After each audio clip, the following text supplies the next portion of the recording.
Boba break! Ah! Now here's Phil with an update. Hey everyone, welcome to another episode of Boba Break. It's good to see you guys. Technically this is April's Boba Break, but we're giving to you guys in May. Apologies for that. It has been a crazy month of April. So much has been going on, and that's what this is all about. This is us checking in with you guys and giving you guys an update of what we're doing for our patrons and what we're doing with your guys' contributions and saying thank you. So we just want to give you a quick update. We're back on schedule.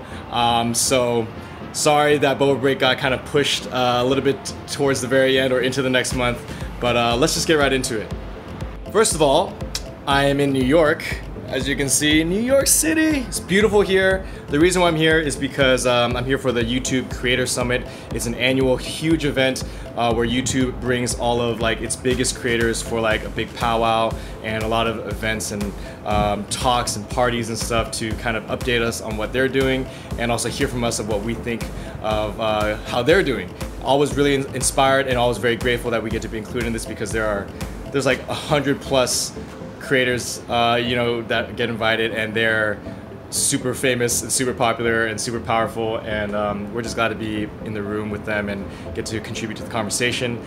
Literally, we just got here from DC. We did like a tour event there, and that was literally right after we wrapped Yappy.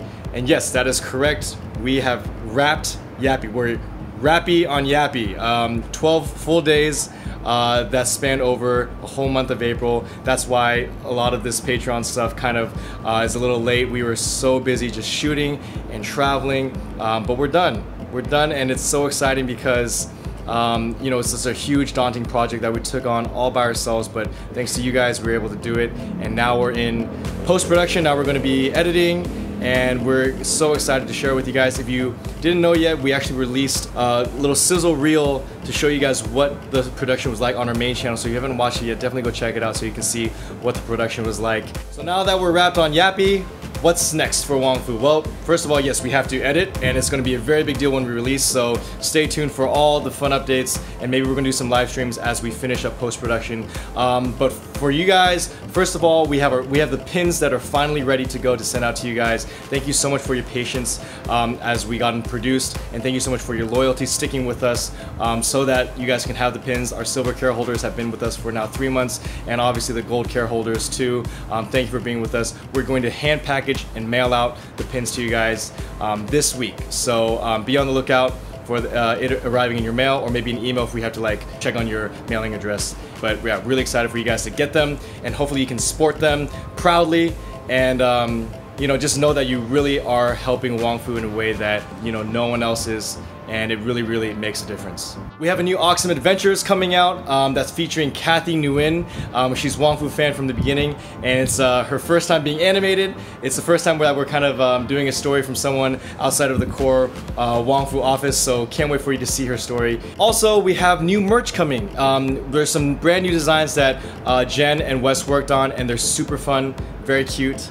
And we're going to be selling them very soon, and actually, if you guys time it right, I think we should be sending out a coupon code for our stores, so hopefully you guys can use that to get some Wong Fu gear. And last but not least, this is probably the biggest news.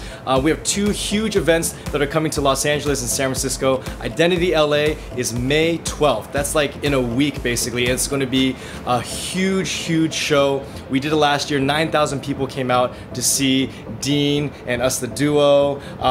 It was so much fun. We have food trucks and we have some vendors. This year's even bigger. We have more food trucks that are being curated by Roy Choi. We're gonna have more vendors. We're gonna have more photo ops. We have Mike Shinoda from Lincoln Park headlining. We also have Jay Park that's gonna be there performing as well. And it's free. Tell your friends, tell your family. It's fun for everyone. It's gonna be in downtown LA. Hope to see you guys there. And then the week right after, on Saturday the 19th, we're going to San Francisco for another show. It's our first time bringing the Identity Fest to San Francisco, so really hope to see you guys there to come out and support. We want to see a huge crowd there. All the information is down below. It's so inspiring to see so many people come out to support Asia Pacific Islander Heritage Month. That's what this is all about. I should have said that from the beginning. It's APA Heritage Month, and that's why we're doing this. So yeah, hope to see you guys there. And before I go, I want to give a shout out to all the people that we've met on the road at the Patreon secret meetups in Chicago, Boston, DC, New Jersey, New York, San Diego. It's been so cool to see you guys and connect with our patrons and care holders in this way. So hello guys, it was good to see you. And I can't wait to do more secret meetups in other cities. So definitely keep up with us on Patreon, and maybe we'll be coming to your city really, really soon. For now, I'm gonna hand it off to Benson and Chris and Taylor and Jen to do the Q&A, and I'll see you guys very soon. Bye. Thanks for the update, Phil. Oh yeah, thanks Phil. It's Taylor, Chris? and we're gonna do some Q&A for you guys. We decided that this time around we wouldn't do a new poll for questions, and we'll just take from the questions we got from the last 2 episodes. That we never got a chance to answer. So, we'll just jump right into it. Okay, first question's from Johnny Goo, how long does it usually take for you guys to do a short from beginning to end? The shortest turnaround we've done for something was probably the most recent short with the scooters and the chargers. So we shot that on a Tuesday and we released it the following That's because Wednesday. we had a deadline. And that's due to having a deadline, so Taylor and Phil put in the extra work like over the weekend and whatnot. So that's probably the fastest turnaround time. 1 week. As far as editing goes, as far as pre-production goes, like the planning and the logistics of the shoot, the fastest we've done was maybe like 2 weeks of pre-production time.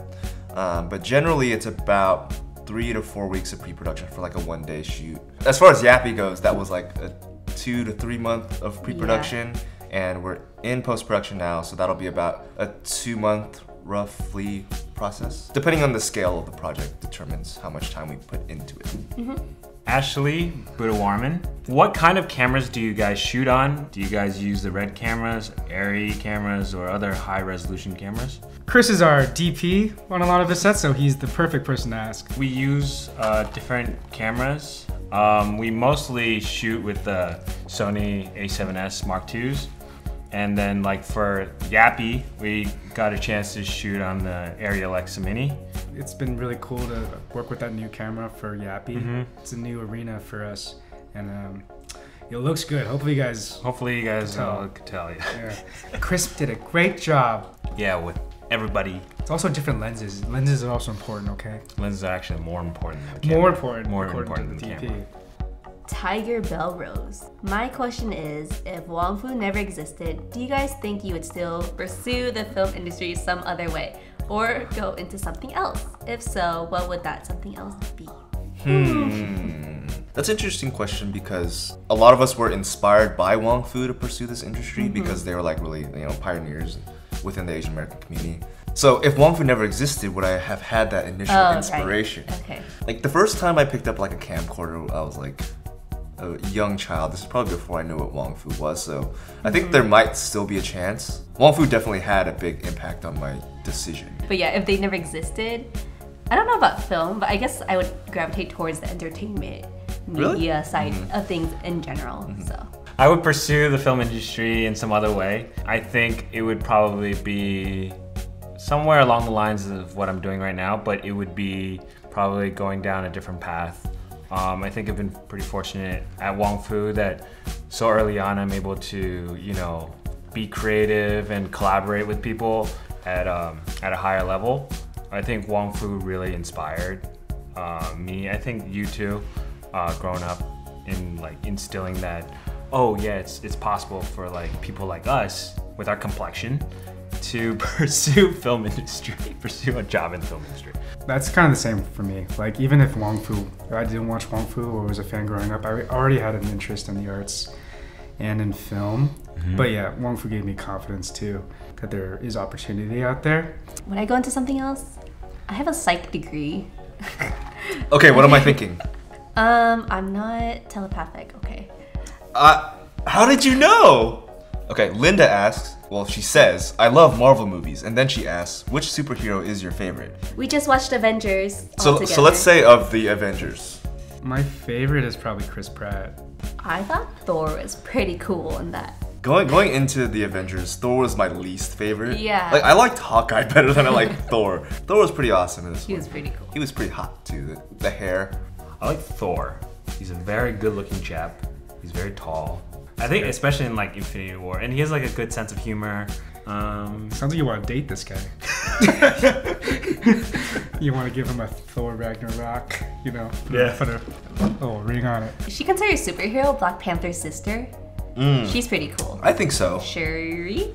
Yeah, she's so smart. Yeah. Drax. Ooh, Drax was pretty funny. Drax was I feel like you could be a Drax. I do like Batista. I think you'd be Drax. I would be Drax. I would be Drax. No. No. Maybe he'd be Thanos. Because you're cursed with knowledge. Yeah, knowledge. I am also cursed with knowledge. I would just have to lose a lot of hair. But I would say if I was a superhero, I would be Hawkeye. Because that guy is just chilling. That guy's just chilling with his wife. Oh, this one's directed towards you. Sabrina asks, if you could be a bender from Avatar, what kind of bender would each of you be and why? You know what Phil would say? Phil would say he'd be Bender from Futurama. But Avatar. No, I just realized we're talking about the cartoon. His go-to avatar is James Cameron. Yeah. So you guys know. I feel like since you're a Slytherin, you'd probably be like a What? a firebender. I can't correlate those two. Why not? Actually, I do want to be a firebender, but I feel like all they do is destroy things. I didn't really watch the show. You would be an earthbender, for sure. Why? I'd probably be air. I think waterbender would be pretty badass. I would be a waterbender. So you can refill your Boba. Every quiz I've taken, it's led me to water, and I'm like, damn it, I don't want to be a waterbender, but sure, okay. Monica Rao asks, inspiration from the recent lunch break. More about your experiences growing up with your close family, with your international family. What was it like dealing with your bicultural identity? Bicultural meaning, I think we're all first generation, depending on how you define it. So our parents immigrated here. Yes. Then they gave birth to us here, Yes. and we grew up in this culture. I think there's a lot of generational gaps when you're speaking to your parents or your grandparents. I think the most interesting thing to deal with is translating. Yeah. I don't know if you relate with that. I think it's a skill you need to have, like be patient with your parents. Like, you know, when they're at the cashier and there's like an argument, you have to be the median and be like, oh no, they mean this. And it's very frustrating. Yeah. But it's something I feel like, I don't know, that taught me a lot. But you were lucky, you were able to actually come out speaking some level of Vietnamese, right? Yes. Whereas my parents spoke 3 dialects of Chinese and Vietnamese. Snap. So I didn't pick up anything. Also, I feel like in my personal case, it was like almost more important for my parents to learn English better. So they came to us more about like, you know, how to pronounce things, how to spell things and phrases. So it was more important for them to learn English than it was for me and my siblings to learn like Chinese or... So it's a hard balance between like you retaining their culture and them trying to like assimilate to this new culture. So it's like, what do you do? Pekarik, Regina, do you have a big life goal or goals? Have you achieved any of them? What keeps you motivated? Big life goal is to have this like shiny statuette. Oh, you want an Oscar? Named Oscar. You want an Oscar? I want an Oscar. I thought you always criticize the Oscars. I criticize the Oscars. But you still would like one. It'd be nice. Which Oscar would you want? Actor? Anything. I think cinematography, directing would be good. Or like if I worked on a film that won Best Picture, I think that would be just as big of a deal. I want to make a feature one day. And then the second part is like, what keeps you motivated? Keeps you motivated? I think it's just like being a part of Wong Fu and like being a part of this like creative community. Being surrounded by like better people makes it competitive. You learn a lot from your peers. Community is a big motivator, whether it's the creative community or the fan community. Having your guys' support is actually a huge motivator. Like knowing that there's people that are pushing for us to continue to chase that dream. Yeah. It helps a lot. Caleb asks, what is some advice you would give for young content creators moving to LA? So before I even answer that question, I'm hoping that you have a plan when you get here, or you already have like some kind of a plan. If you're just moving here to start, I think that's kind of the wrong direction to go. I think you need at least like, you know, definitely like savings built up and at least some contacts Some here. foundation. So then now that you're here in LA, a big thing is like learn the freeways. You know, because like there's so many freeways here. Yeah. It's true. But anyway, like once you're here, I think Build your community. build your community. It's Yeah. important. Look on like Facebook.